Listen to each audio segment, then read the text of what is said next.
Hey everybody, it's Jamie. Lots to talk about today on the federal politics front. Mark Carney lost high-profile MP Stephen Guilbeault over climate policies. He is navigating a referendum on separation in Alberta. To do that, Aaron Wary is here with me from our Ottawa bureau. Aaron, hey. Hey, Jamie. But before we do all of that, our colleague Kat Tunney is also joining us because I do really want to talk about the government's lawful access bill, Bill C-22, that is just generating a ton of controversy. Kat, hey. Hey. Thanks for stopping by as well. So why don't we start with you? This bill has been so controversial that you're now reporting the government is planning to change it. But before we get to that, the current version of the bill had created all this blowback because it would require telecoms, internet providers, and digital companies, so Meta, Apple, etc., to make these changes to their systems to give our police and intelligence services the power to surveil Canadians' data.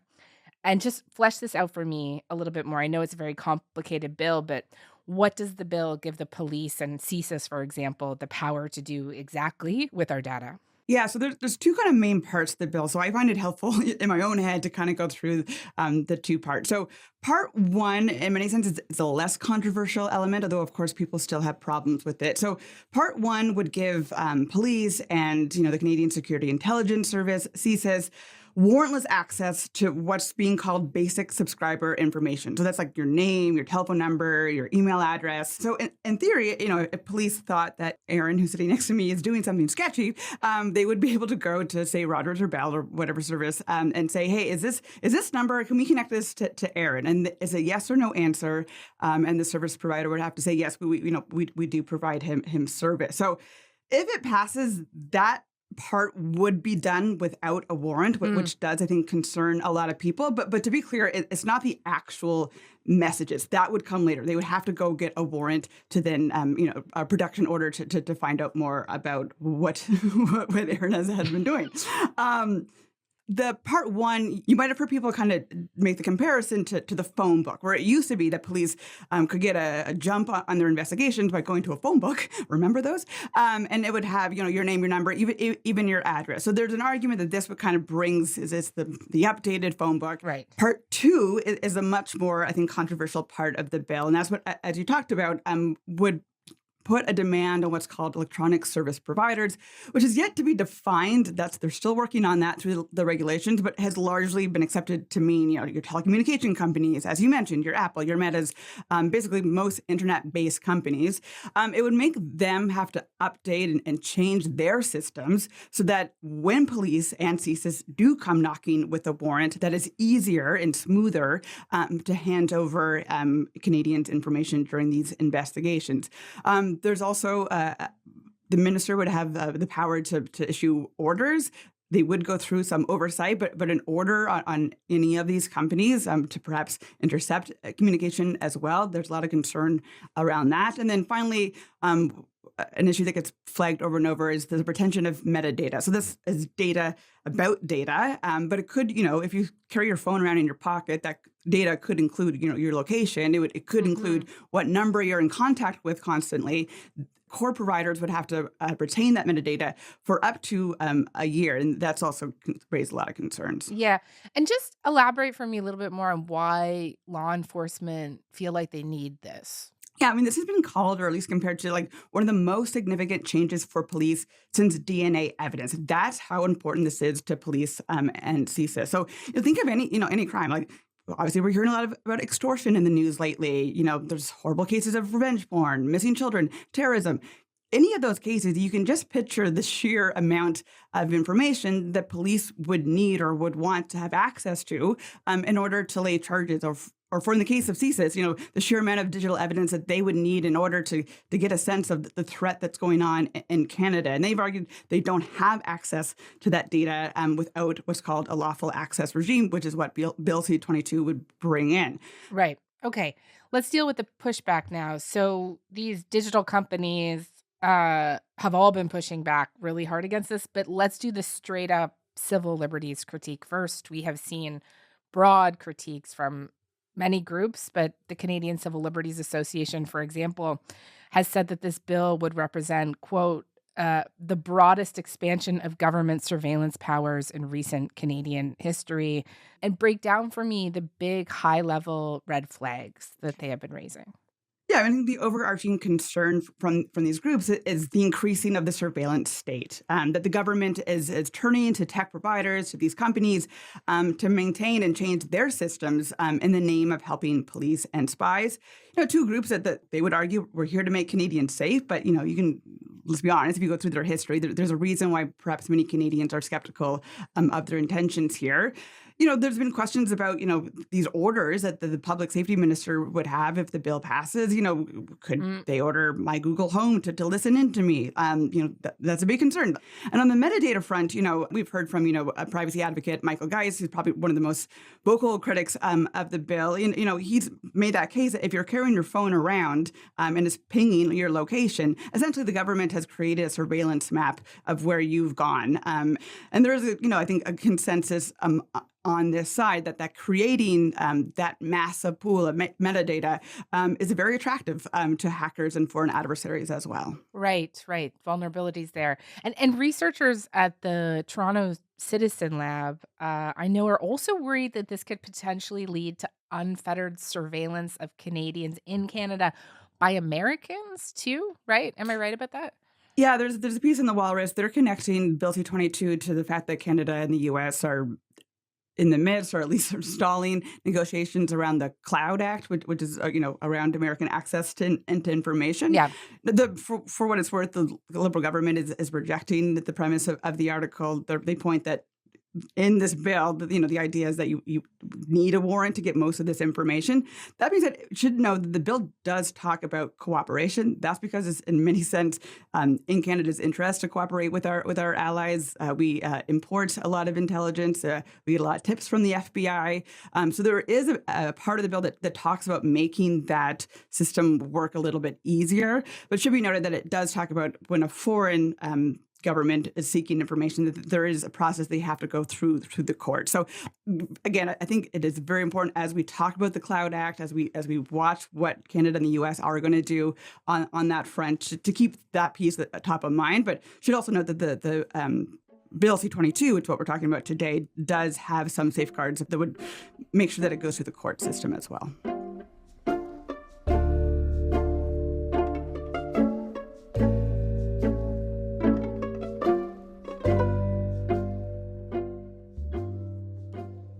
Tech companies are also very strongly objecting to this. They've been making similar privacy arguments, similar arguments to the civil liberties group. When you build a backdoor into an encrypted device, anyone can walk through. And because so much depends on encryption, we can't take that risk. This could give the government the power to secretly force companies to redesign products to include invasive surveillance capabilities, and to do so without sufficient safeguards or oversight. Apple is saying that health data could be compromised, for example, right? But they're making these other objections too. And just talk to me very briefly about what they're saying. Yeah, they're arguing that the bill would create backdoors and weaken their privacy protections, including encryption, right? Which is, a key. If you and I are texting, if we're using encryption, only you and I can see our messages, right? And they argue that the technological demands, that Part 2 of Bill C-22 would not just create a window that the police and CSIS could use to get information when they have a warrant, but that, the so-called bad guys could also use that window, and that it would put, basically the whole system, all of our privacy, all of our information at risk. At one point, Google raised concerns with remote access, that might be something that a foreign adversary would be looking at as well.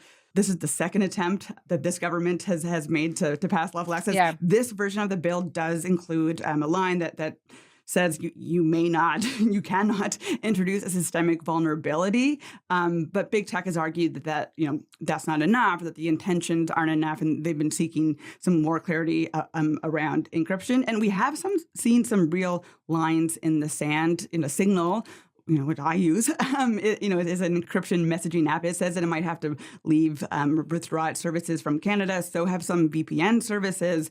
And Apple, should be noted, they removed some of their top privacy from the UK when the British government made a move around lawful access, and I think has kind of let it hang out there. They feel that they might have to do the same if Canada passes Bill 22, because all these companies say we would not build what they call a backdoor. Right. Okay. Minister of Public Safety, Gary Anandasangari, is now considering changes to the bill. What I will say on encryption is that we will bring in amendments to ensure that encryption will not be compromised. So that will be clearly outlined in the bill. What does that amendment look like? Like, what does it? Because what they're saying is you're asking for system changes. It's being drafted as I speak, but it will essentially satisfy the concerns that they have. I also want to say that there is. And Kat, what are they considering? And is it because they're acknowledging that this bill went too far here? Yes, the minister told reporters on Wednesday, he'll put forward some amendments to ensure that encryption can't be compromised. So whether it's on encryption, whether it's on ensuring that our laws are in line with the Five Eyes partners, including the U.S., we will respond in kind and ensure that the bill is strengthened and it will go forward in a manner that protects, has charter protections, as well as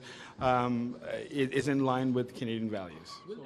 He has maintained the whole time that, it was never our intention. It's not like we made a mistake. It was never actually our intention to weaken or break encryption like the tech industry is alleging.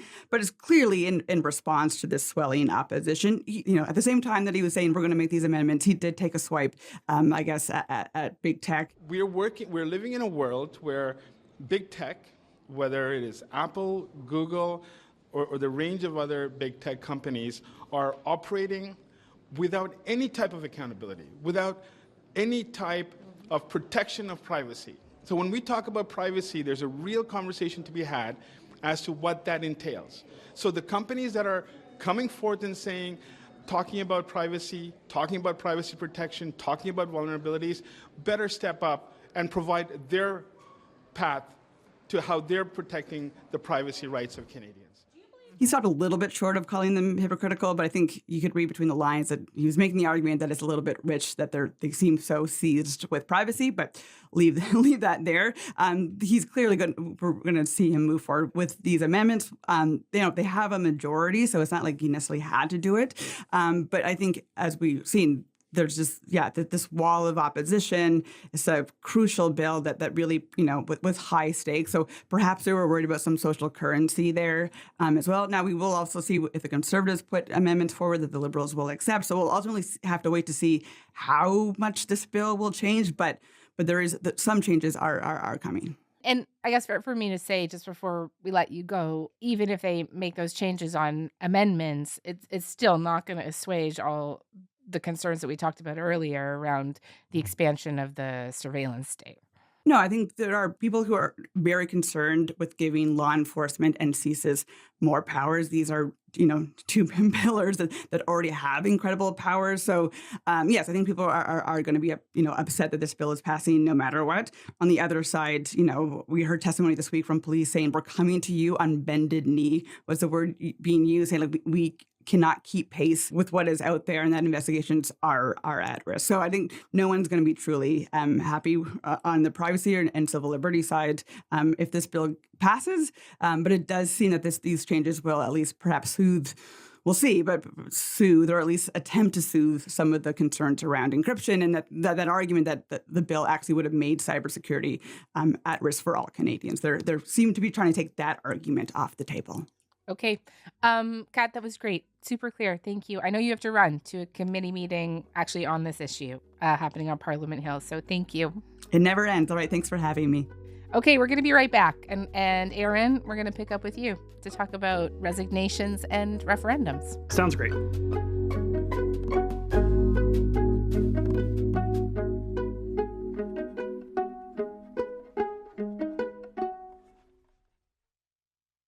Okay. Aaron, let's talk about Stephen Guilbeault's resignation, shall we? We shall. So he is, of course, the Liberal MP, former climate minister under Justin Trudeau, a longtime climate activist who left cabinet late last year, citing his concerns about the direction that Mark Carney was taking when it came to climate action. These 7 years, intense, demanding, and deeply meaningful, have been among the most formative of my life. I leave proud of what we have accomplished together. We did an episode last week laying out the many ways in which the Carney government is essentially undoing the Trudeau climate legacy. This is also Guilbeault's climate legacy, from carbon taxes to EV mandates or emission caps to paving a path for another pipeline. And Aaron, why do you think he ultimately decided to leave the party altogether now? What was the thing that pushed him to do it? Yeah, he himself said in a couple of interviews yesterday, I think I really started thinking about leaving politics when I left cabinet.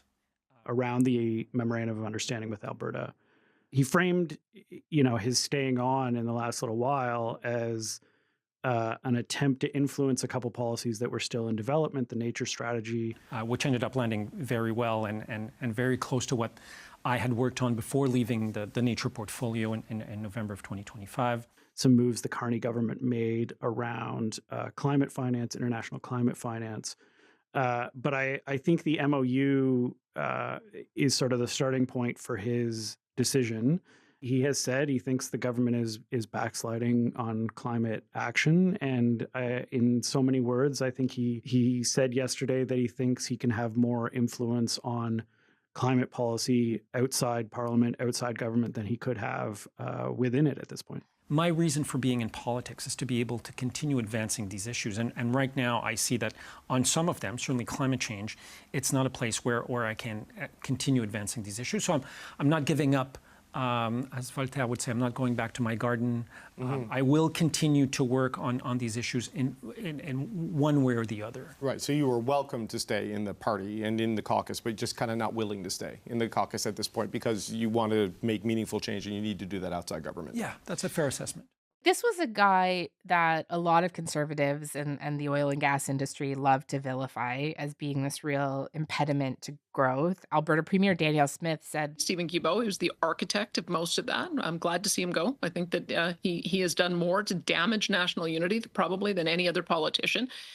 But in Quebec, he was the star candidate. He is being praised by environmentalists across the country right now for his principles, and just how much of a blow is this resignation to a Carney government that says climate change is a priority? Yeah, I think it could have or could leave a mark. I think it's useful to go back and remember that when he came into federal politics, it was to join the Trudeau government at a time when it was facing criticism for its environmental record. It had, just chosen to go ahead with the Trans Mountain expansion. Right. And here was Stephen Guilbeault coming along to say, no, I'm running as a Liberal. I believe in this government's climate agenda.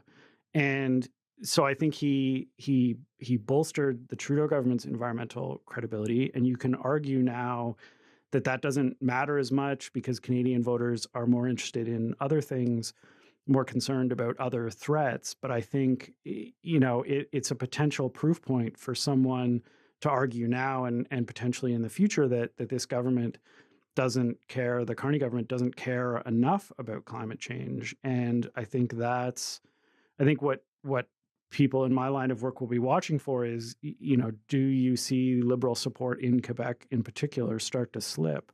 Is this, something that kind of jolts people to reassess the Carney government? And even if it doesn't do it now necessarily, maybe 2 years from now, if the public opinion has shifted at all, is this something that people look back on and point to as something that maybe is a problem for Carney? Yeah, a moment. Guilbeault says that he's not the only Liberal caucus member who's upset with the Liberals' current environmental policy. Do you think Mark Carney has a brewing problem in his own caucus right now? I mean, he's riding very high in the polls, or do you think that that's kind of overblown? I think he has a potential problem and a potential vulnerability. We know from some reporting from our colleagues at Radio Canada that 14 Liberal MPs wrote a letter to Mark Carney expressing some concern with the government's climate agenda. We or led to believe that at least one of those MPs was Stephen Guilbeault, but obviously that leaves 13 who are still in caucus or who still will be in caucus. I don't think you're going to see a bunch of defections or a breakaway group. And I think it's worth noting that even as this letter has been sent, no one other than Stephen Guilbeault has really gone public with their concerns. Looking at what we have in front of us, there is no way we can reach our 2030 targets. Unless there's a significant shift, there's no way we can reach our 2035 targets. And in fact, in the signed agreement with Alberta, it doesn't say we're committed to reaching carbon neutrality. It says something like we're committed to striving to. So even the government now recognizes that we won't even be able to reach our 2050 carbon neutrality targets. You haven't seen MPs openly criticizing the government. So I don't know yet what this sort of climate caucus is going to amount to. But I think I think if you're Mark Carney, I think if you're the government whip, you're at least thinking about, okay, do we have a problem on our hands? Is this something we need to be mindful of? Because, is there a point at which we push things too far and suddenly we do have MPs coming out and speaking publicly about their misgivings and criticizing the government agenda? And, you have to point out that the Liberals don't have a big majority. Yep. So all it would take would be 2 or 3 MPs resigning in protest to suddenly make things quite complicated for the government. Right. And just maybe worth pointing out here that my understanding is Guilbeault's riding, like it's not a safe Liberal bet that they could put another Liberal in there and that they would win the next by-election, right? Like that could go block, no problem. It's certainly not a slam dunk. It was actually an NDP seat before Stephen Guilbeault took it. It was a block seat before that. So it's not a traditional Liberal stronghold by any stretch. And you would look at the current Liberal polling numbers in Quebec and say, well, they're still pretty strong. But I don't think you can look at this seat and say, well, that's an automatic Liberal win. And a loss there would certainly be a bit of a wake-up call for the government and for pundits in Ottawa about where things are for Carney. Mm-hmm. So I do think it's something they have to be pretty mindful of in terms of trying to hold that seat.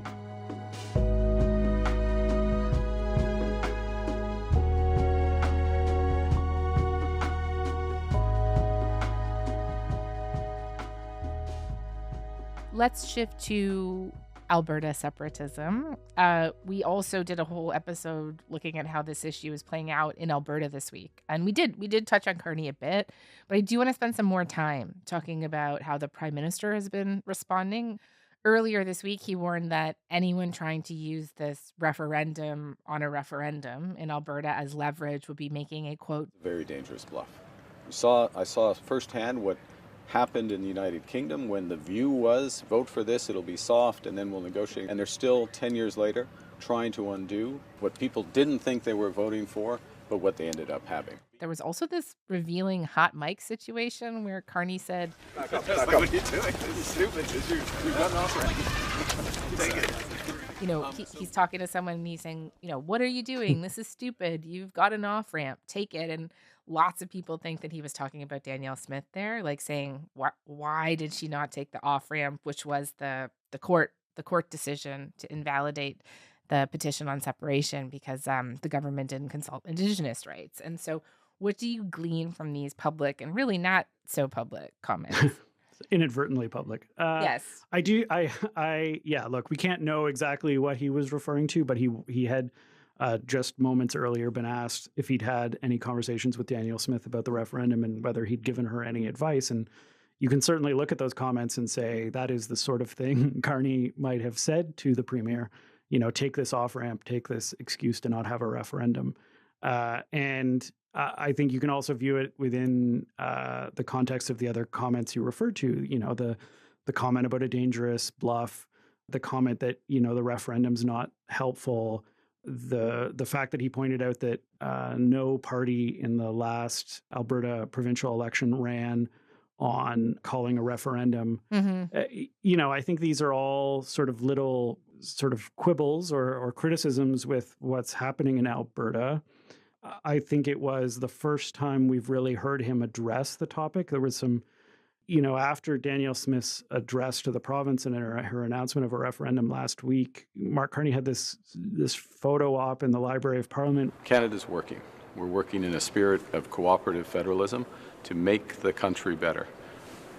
We're renovating the country as we go, and Alberta being at the center of that is essential. It's essential. It was kind of a pretty low-key opening move, I think, in the referendum. And this felt like the real start of his active involvement in the campaign. And it felt like his first real attempt at kind of throwing a punch or sort of sending a message to Albertans about what's going on there, particularly in the context of that comment about a dangerous bluff, which I think you can read as being aimed at not people who are absolutely committed to separating, but people who are maybe thinking, well, I don't want to separate, but maybe we can have this referendum, or I can vote for having a referendum, and that'll scare Ottawa, and then Ottawa will, maybe bend more to Alberta's demands. And I think those are the voters that,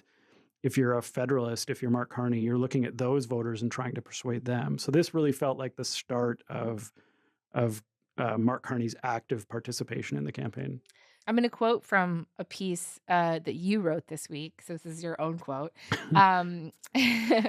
National unity is often said to be the first duty of a Canadian prime minister. So I guess maybe you were quoting someone else too. But of course, any federal leader will come out against a part of the country trying to leave. But how they do it, well, I imagine there is much kind of thought and strategy that goes into that. And just there are only two other prime ministers that have had to deal with actual referendums on secession: Pierre Trudeau in 1980, Jean Chrétien in 1995, both in regards to Quebec. And I know you have spent some time looking at how both men navigated them. And just tell me a bit about what you think they both did and any lessons you think could be taken from this or learned. Yeah. So I think what's interesting about those two examples is when you look back on it in history, the two referendums that they faced, Pierre Trudeau in 80 and Chrétien in 95, seem like really defining battles for both those prime ministers, particularly for Pierre Trudeau, but also for Chrétien, in the sense that,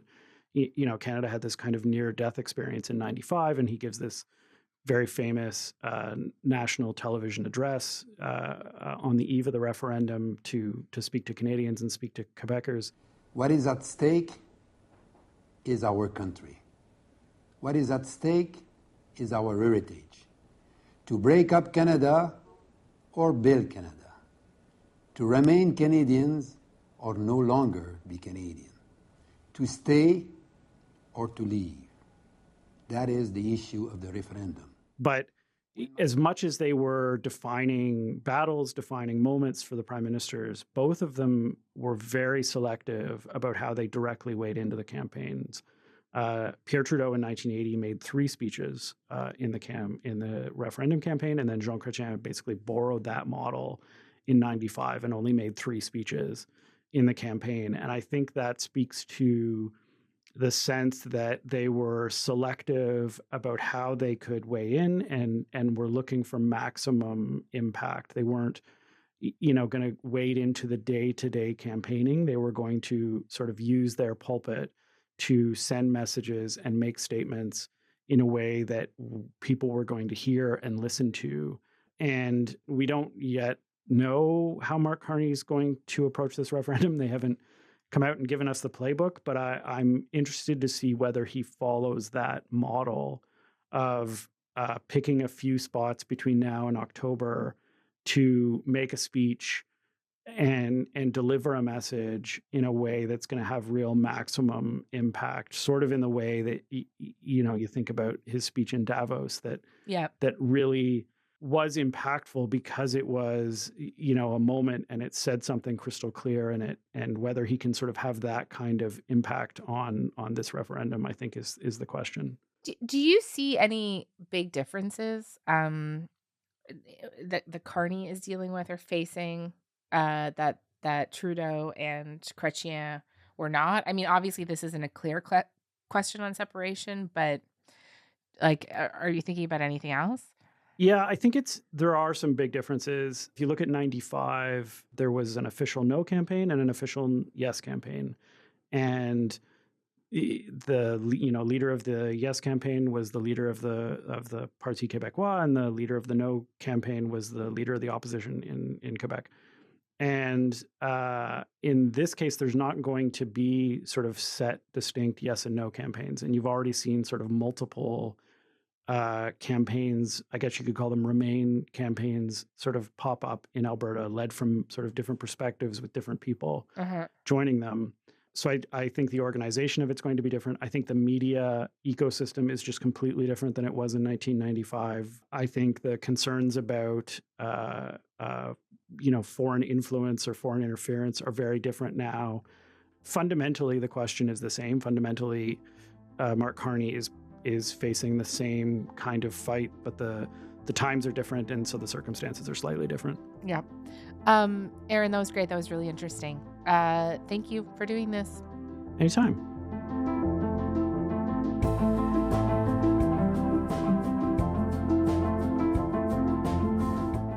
All right, that is all for today. Front Burner was produced this week by Matthew Amha, Joytha Shengupta, Mackenzie Cameron, Mia Johnson, Kevin Sexton, Kira Oudsworn, and Kristen DeJagger.